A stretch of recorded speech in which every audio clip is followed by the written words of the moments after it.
మాకైతే ముఖ్యంగా చాలా పెద్ద పండుగ సంవత్సరం మొత్తంలో ఏదైనా ఉందంటే దసరా దీపావళి అన్ని పక్కన పెడితే గోదామ్మవారి కళ్యాణమే చాలా పెద్ద పండుగ.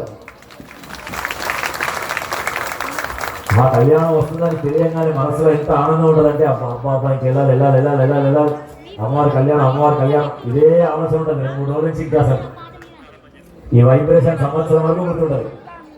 ఎప్పుడు గుర్తొచ్చినా ఎక్కడలేని ఆనందం ఈ ధనంలోను, ఈ కట్టుకునే బట్టల్లోను, ఈ వేసుకునే నగల్లోను ఇంత ఆనందం రాదు. కానీ అమ్మవారి కళ్యాణం వస్తుండగానే ఆ చిన్నపిల్లల ఆటలు, మీరందరూ ఆడే ఆటలు అసలు ఆనందంగా అమ్మవారి పట్టుకొని ఆడుతుంటే ఆ తల్లి కళ్యాణం అంతే. సంవత్సరానికి ఒక రోజు జరిగే ఆట అంతా ఆటేస్తుంది. సంవత్సరానికి కావాల్సిన ఆనందాన్ని మొత్తం హృదయంలో నింపేస్తుంది ఆవిడ. మళ్ళీ సంవత్సరం కోసం ఎదురు చూస్తూ ఉంటాం. అందుకే ఎట్టి పరిస్థితుల్లో ఎట్లా ఎలా ఉన్నా ఈ కళ్యాణం మాత్రం అద్భుతంగా చేయాలని ప్రతిసారి అనిపిస్తున్నాం. ఏ సంవత్సరానికి ఆ సంవత్సరానికే గొప్పతనం, ఏ సంవత్సరానికి ఆ సంవత్సరమే వైభవం. ఒక సంవత్సరానికంటే ఇంకొక సంవత్సరం ఇంకొక వైభవం. ఇంకా అందులో ఇంత చిన్న పిల్లలు కలిసి ఇంకా చక్కగా వాళ్ళు ఇంత భక్తి ప్రపత్తులతోటి ఇంత శ్రద్ధగా వచ్చి చేస్తుంటే వాళ్ళందరూ చూస్తే ఇంకా ఉత్సాహం వస్తుంది అందరికీ. భగవంతుడి దయతో ధనుర్మాస వ్రతాన్ని చక్కగా పూర్తి చేసుకొని ఈ లోకంలో మానవకాంతగా జన్మించినటువంటి ఒక కన్య, ఒక స్త్రీమూర్తిగా అనుభవించి ఆనాడు రంగనాథుడిని వివాహం చేసుకోవాలని సంకల్పం చేసుకొని ఆవిడ పేరే కోదై అని ఆవిడ పేరట. ఏం పేరు? కోదై. కాలాంతరంలో గోదా అని అయిపోయింది ఆవిడ. కోదై అంటే పూమాల అని అర్థం. ఆవిడయ్యే ఒక పూమాల. భగవంతుని పొందడానికి భూమండలం మీదకి వచ్చినటువంటి ఒక గొప్పదైనటువంటి పూమాల ఆవిడ. అందుకని ఆవిడని అందరూ కోదై అని పిలిచేవారు. రోజు స్వామికి అర్పించే మాలను మెడలో వేసుకొని వాళ్ళ ఇంట్లో పెద్ద బావి ఉండేదట. అప్పట్లో అద్దాలు లేవేమో పాపం. ఆ బావిలోకి వంగి చూసుకునేదట ఆవిడ.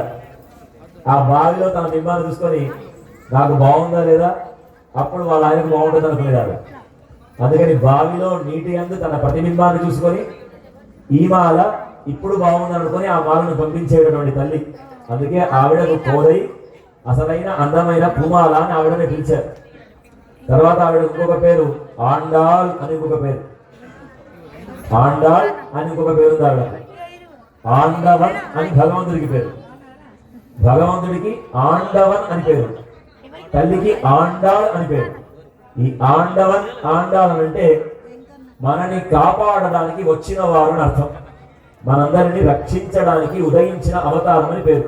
ఆండాల్ అంటే మనని కాపాడడానికి ఉద్భవించిన మూర్తి అని అర్థం.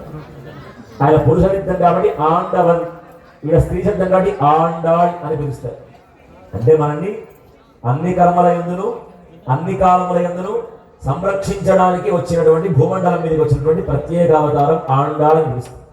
కాబట్టి ఆ తల్లి, మానవకాంతగా జన్మించినటువంటి ఆ తల్లి రంగనాథుడిని వివాహం చేసుకోవడానికి శ్రీరంగం అనే పట్టణాన్ని ఎంచుకున్నారు.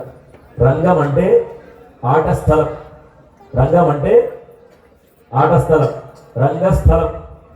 రంగస్థలం మనం వింటుంటాం కదా. ఆ భగవంతుడు ఆడేటటువంటి ప్రకృతి ఆట మొత్తానికి కూడా ఆట పట్టైనటువంటి క్షేత్రం శ్రీరంగనాథ క్షేత్రం. ఆ ఆటలో ఇద్దరుంటారు, నాయకుడు నాయకి. నాయకుడు రంగనాథుడు, నాయకి గోదామ్మవారు, నాయకి మహాలక్ష్మి. ఎవరైనా తీసుకోండి.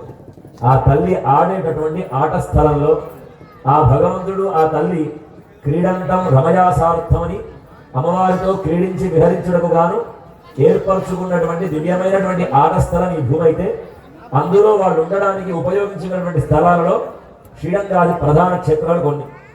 ఆ రంగనాథ స్వామి అక్కడ వేయించేసి అందరినీ అనుగ్రహించడానికి వేయించేసినటువంటి ఆ మూర్తియే ప్రధాన దైవమని, ఆయనని వివాహం చేసుకోవడానికి సంకల్పం చేసుకున్నటువంటి తల్లి చేసినటువంటి వ్రతం సాక్షాత్తు ధనుర్మాస వ్రతం. ఏమిటి? నిద్ర వస్తుందా?